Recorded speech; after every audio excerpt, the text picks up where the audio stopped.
Como decíamos ayer, hoy vamos a hablar ya del conflicto entre Cristo y Satanás aquí en la tierra.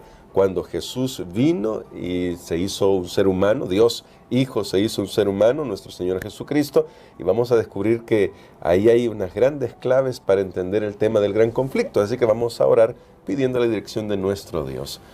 Padre Santo, gracias te damos porque en tu palabra tenemos luz para iluminar nuestro camino hacia la patria celestial.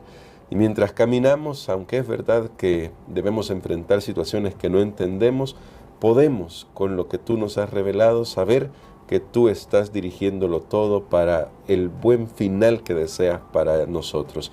En el nombre de Jesús, amén. Amén. Para este día, pastor, es muy interesante porque vamos a ver un tema que acostumbramos a leer. Seguramente todos quienes están viendo o escuchando este programa ya han leído sobre esto, y son las tentaciones de Jesús en el desierto.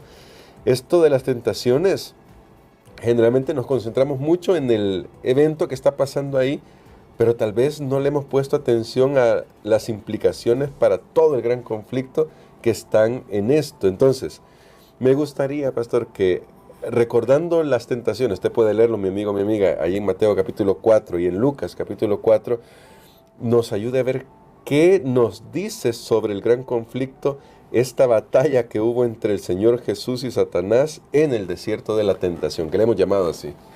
Muy bien, las tentaciones de Jesús en el desierto nos recuerda, por contraste, la situación de Adán y Eva en el Edén. La situación de Adán y Eva en el Edén. Jesús también debía ser tentado en todo como nosotros, por supuesto, sin pecado, ya que Él decidió no cometer pecado, pero nos recuerda mucho ese escenario. Ahora, yo quiero decir algo con esto de las tentaciones, aunque la lección ahí hay una frase, yo creo que nosotros podemos mejorar ese concepto, y es pensar que Jesús fue llevado al desierto después de su bautismo. Recordemos que Jesús es bautizado y posteriormente a eso, Él es llevado por el Espíritu al desierto. Y da la impresión al leer que Él fue llevado al desierto exclusivamente para ser tentado por el diablo. Yo creo que una mejor lectura sería que Jesús fue al desierto para entrar en comunión con Dios. El bautismo para Jesús, ya que no fue de arrepentimiento porque Él no había pecado, claro, el bautismo fue para inaugurar su misión, para ese servicio que Él había venido a prestar. Ese era su ungimiento para comenzar el ministerio terrenal ya propiamente dicho. Y entonces, al ir al desierto, Él va a prepararse para toda esa misión que tenía por delante, y que era una misión que iba a terminar en la cruz. O sea, en otras palabras, Jesús fue al desierto para estar en comunión con Dios. Claro. Pero entonces aquí viene una realidad. Siendo que está en este mundo de pecado, que el pecado ya había entrado, ya no estamos solos.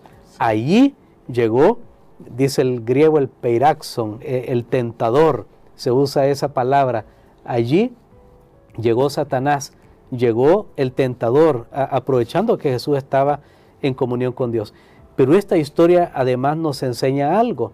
Nos enseña que en este conflicto entre el bien y el mal hay como unas reglas que las vamos a estudiar en la próxima lección, en la próxima semana, unas reglas de juego, llamémosle en este momento, porque Jesús al menos es permitido de que Él esté en comunión con Dios por 40 días, y después de eso es que se aparece el tentador. O sea, aparentemente no es que llegó inmediatamente, Jesús llega ahí, sino que Él espera, sea porque se le restringió o sea por estrategia. Ya eso no lo podemos conocer, pero sí, nosotros vemos que en ese escenario hay como esto: bueno, ahora es mi turno, porque después de la tentación, o de las 3 tentaciones, y que Jesús sale airoso, notemos que dice que el diablo lo dejó, y entonces vinieron los ángeles y le servían, porque no era una lucha que estaba ahí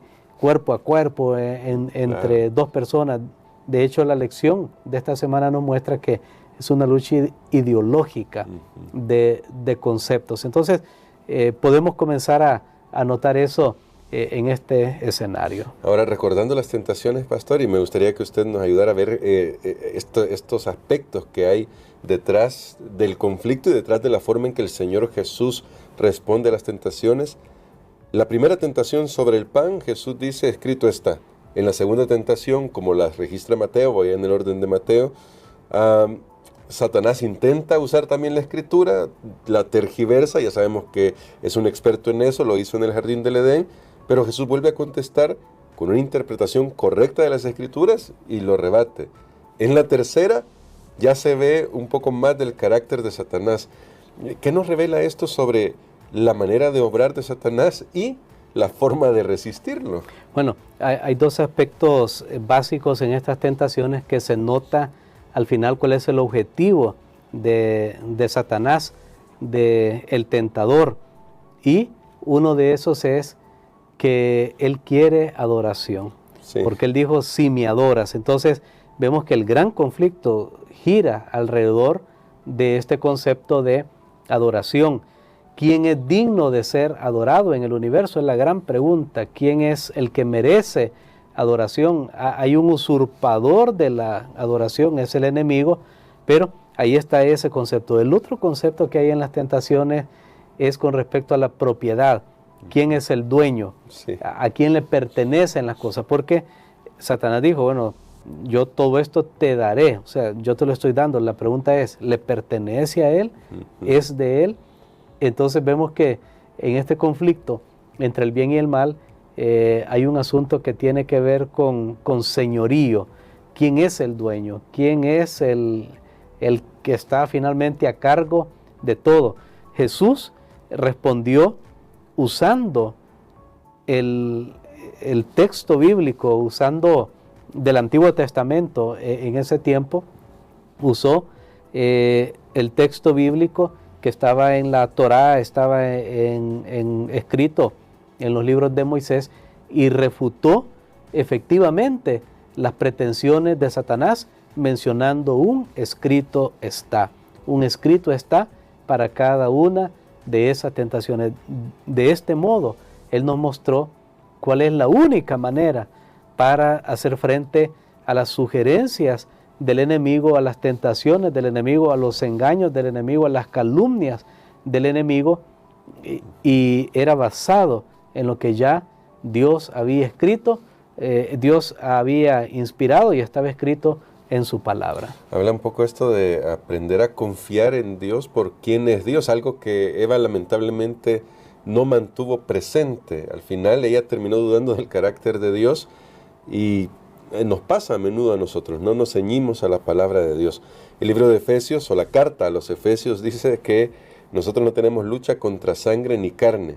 Se ve palpablemente en el caso de Jesús con Satanás en esta escena que estamos analizando del desierto. Y ahí eso me lleva a una pregunta de aplicación para nosotros. ¿Por qué deberíamos tener siempre presente que hay en realidad un conflicto que tal vez no logramos ver como quisiéramos ver, pero que vemos sus efectos, sin que esto nos lleve ni a la desesperación ni al temor? ¿Cómo podemos lidiar con eso? Bueno, realmente estar en un conflicto nunca va a ser algo fácil. De hecho, por eso se llama un conflicto, y nosotros sabemos bien cuando hay una contienda, un conflicto. De hecho, en el libro de Apocalipsis estoy recordando que hay una escena cuando se pregunta, ¿quiénes son estos?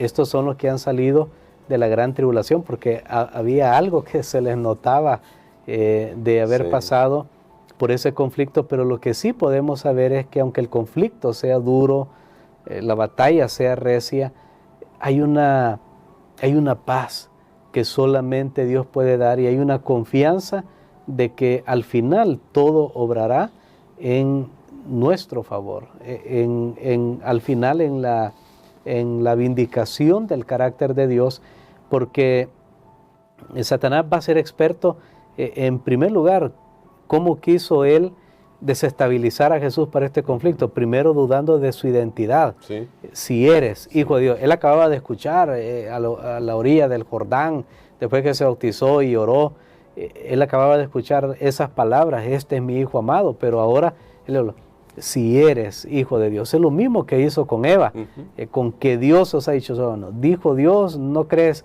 que hay algo por ahí?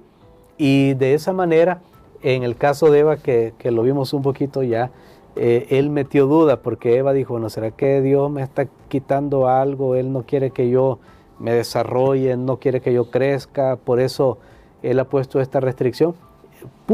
Y Satanás va a ser experto en poner crisis de identidad. Bueno, ¿quiénes somos? ¿Por qué estamos aquí? Puso duda en la mente de Eva, quiso poner duda en la mente de Jesús, pero Jesús se aferró. ¿No? Yo ya lo escuché de mi Padre, ya escuché la voz, ¿para qué yo necesito otra cosa? Claro.